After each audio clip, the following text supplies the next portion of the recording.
Good morning, dear students.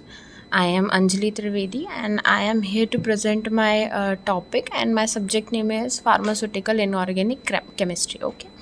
My topic is from Unit 2, which is Dental Products. है ना? Earlier we have covered Unit 1, and now we will cover Unit 2, and the topic which is to be taught today is dental product. Now what is dental products? अगर हम easy terms में हिंदी में बात करें तो dental products वो होते हैं जो हमारे oral hygiene को maintain करके रखते हैं, right? तो उसको बोला जाता है क्या? dental products, है ना? In English, dental products include substance which in tooth care, plague prevention, enamel protection. What is plague? plague मतलब कि जैसे आपके दांत में कोई स्टेन्स हो जाते हैं, दाग लग जाते हैं, पीलापन आ जाता है, उसको प्लेग बोला जाता है ना.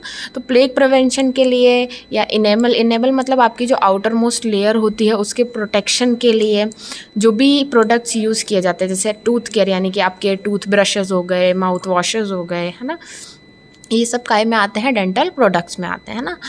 If you talk about classification content first is dentifrices. What are dentifrices? Dentifrices are the preparation which is use for cleaning, polishing and protecting teeth. Okay, so I hope it is visible. Dentifrices ऐसी preparations होती हैं जो कि क्या cleaning process के लिए, polishing के लिए, प्रोटेक्टिंग टीथ के लिए यूज़ की जाती हैं. उन प्रिपरेशन को हम बोलते हैं dentifrices. They can be in the form of toothpaste, powder और gels. The components which are present in dentifrices are abrasives.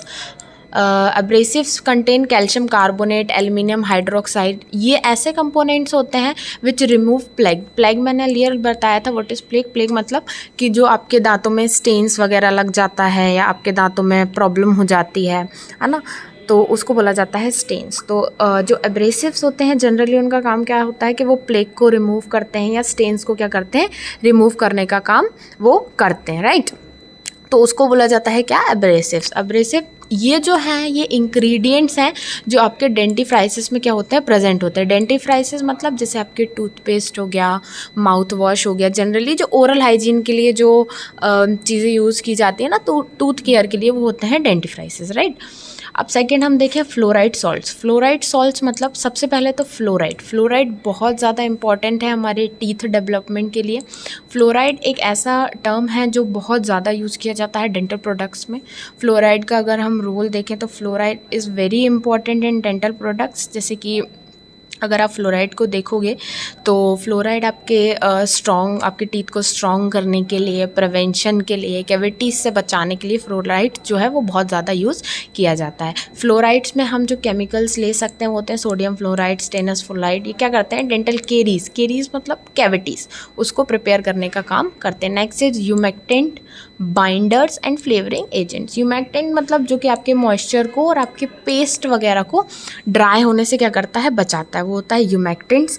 Binders आप समझ ही रहे हो, नाम से ही बाइंडर्स मतलब जो आपके पेस्ट को, आपके टूथ केयर प्रोडक्ट को बाइंड करके रखे. और फ्लेवरिंग एजेंट्स मतलब जो जैसे कि जो टेस्ट को क्या करे? इम्प्रूव करता है, उसको हम बोलते हैं फ्लेवरिंग एजेंट्स. ओके, अगर हम बात करें फंक्शंस की, फंक्शन ऑफ डेंटिफ्राइसिस, तो वो क्या करता है? मैकेनिकली आपके टीथ को क्लीन करने का काम करता है. जैसे आप ब्रश यूज़ करते हो अपने टीथ को क्लीन करने के लिए, तो क्लीन करने का काम करता है.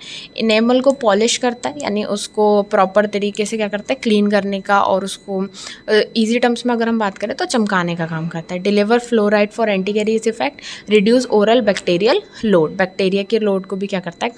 कम करता है. Okay, as I have told you earlier what is the role of fluoride. Fluoride is very much important in dental products because it can reduces bacterial growth, it can protect your teeth very much, and it can make a layer on your teeth, on your enamel, and protect your outermost layer. So fluoride is very much important. And what is the fluoride mechanism? It generally goes in the teeth and forms a layer and reduces the acid formation. And what is the favourable condition for bacterial growth या bacterial enzyme की growth के लिए एक favourable conditions होती हैं, वो होती हैं एसिड. तो फ्लोराइड जनरली क्या करता है? एसिड के फॉर्मेशन को रिड्यूस कर देता है. Okay, now the what are fluoride compounds used in this. So the fluoride compound which is used is sodium fluoride.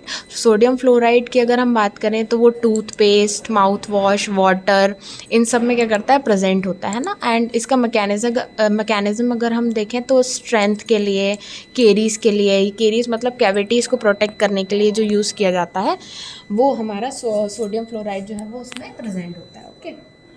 अब अगर हम और फ्लोराइड कंटेंट की बात करें तो स्टेनस फ्लोराइड भी है, या सोडियम मोनोफ्लोरोफॉस्फेट भी है. ये सारी चीज़ें हमारे फ्लोराइड के जो पेस्ट आते हैं उसमें क्या होती है, प्रेजेंट होती हैं. क्लिनिकल इंपॉर्टेंस की अगर मैं बात करूँ फ्लोराइड के, तो इट प्रिवेंट टूथ डिके, और ये आपके टूथपेस्ट में, माउथ रिंस में, जैसे मैंने पहले बताया, वार्निशेस वगैरह में, जेल्स वगैरह में ये प्रेजेंट होते हैं. Okay. Now the third term is desensitizing agent. Desensitizing agent word ही आपको बता रहा है कि desensitizing agent means the agents which reduces the sensitivity of the teeth. Sensitivity means the pain, the hotness or the coldness you feel in your teeth is known as desensitizing agent, is known as sensitivity, and the agents which reduce the sensitivity is known as desensitizing agents.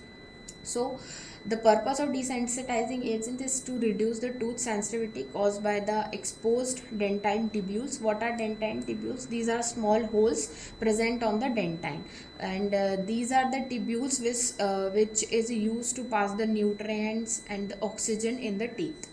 Okay. Now what is the mechanism of desensitizing agent? So it blocks the nerve condition in the dentine. The nerves which is passing the sensitivity, the pain, the hotness, the coldness, they block the nerve, and the sensitivity in time to time it reduces. Okay.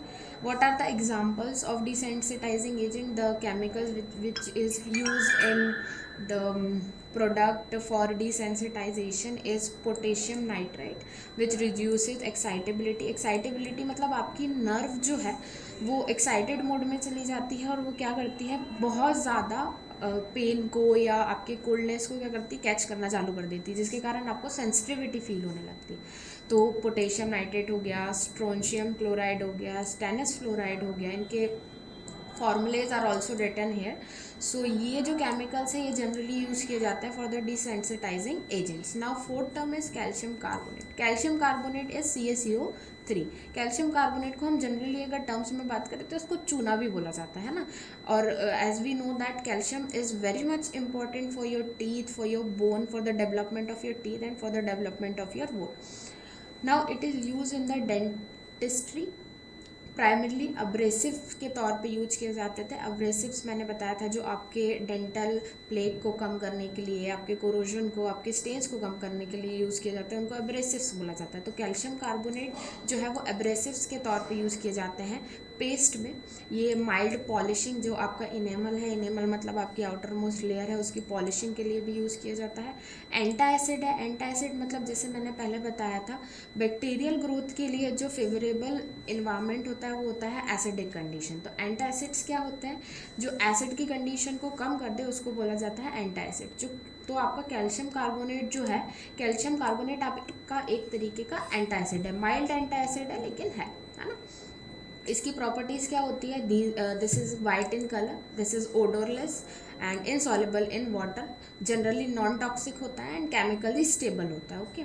Mechanism अगर बात करें तो remove stains को remove करता है. Debris. Debris means what is debris. Debris is a medical term. Debris मतलब the food particles which is, आपके जो दांत में पार्टिकल्स फूड के फंस गए हैं उनको डिब्रिस बोला जाता है. Okay. The remaining food particles which is present in your teeth after wash or after your tooth care is known as debris. Okay. उसको बोला जाता है क्या, debris. Okay.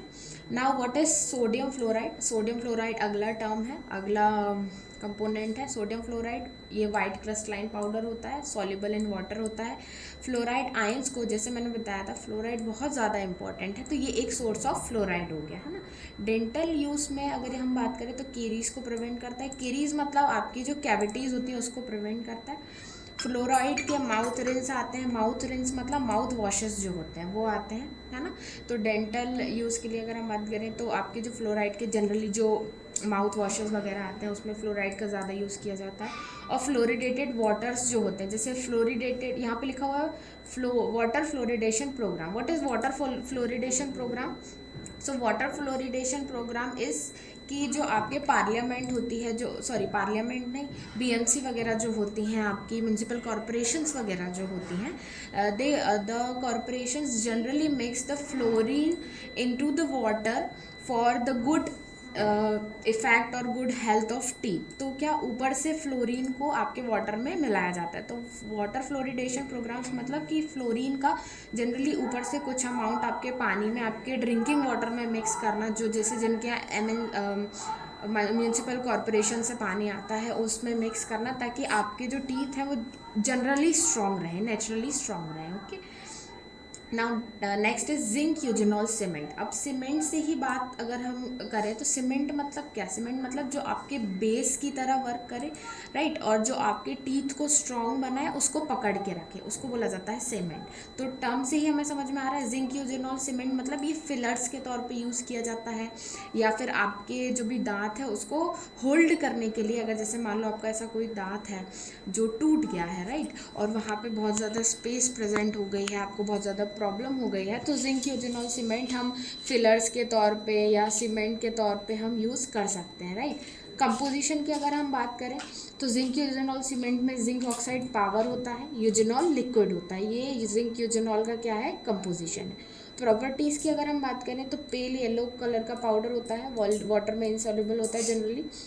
And zinc eugenol imparts antiseptic. And antiseptic मतलब कि जैसे मान लो थोड़ा बहुत कट लग गया, खून आ रहा है, प्रॉब्लम हो रही है, तो जैसे Boroplus is an antiseptic, so zinc eugenol is here work as antiseptic and it contains soothing property and it provides soothing to your teeth. Okay, Dentry इसमें वगैरह में यूज़ होता है, जैसे टेम्प्रेरी, अभी मैंने बताया टेम्प्रेरी फिलिंग के लिए यूज़ किया जाता है, जैसे रूट कनाल वगैरह हो गया। अब डॉक्टर नहीं चाहते कि आपके दांतों में किसी भी तरीके की कैविटीज़ लग जाएं या कुछ हो जाए, तो उसमें क्या किया जाता है, टेम्प्रेरी तौर पे फिलिंग के तौर पे जिंक यूजेनॉल सीमेंट को क्या करते हैं, फिल किया जाता है, राइट। तो उसके कारण क्या होता है, जो बैक्टीरियल ग्रोथ हो सकती थी वो रुक जाती है।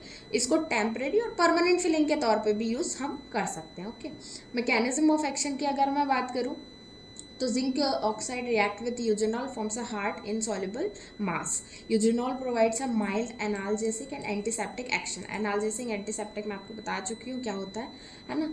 अब यहाँ पे एक छोटी सी टेबल दी हुई है, here is a small table present here which contains the product which we use for dental care like dentifrices, fluoride desensitizing agent. The composition of these are also present, what are their mechanism of action and what are their uses. I have elaborated all these things, and here is a small summary and small table present here. Okay, as same as it is this, the table goes on. Okay, so this is my topic for unit 2, which is dental products. I hope you like it, and thank you.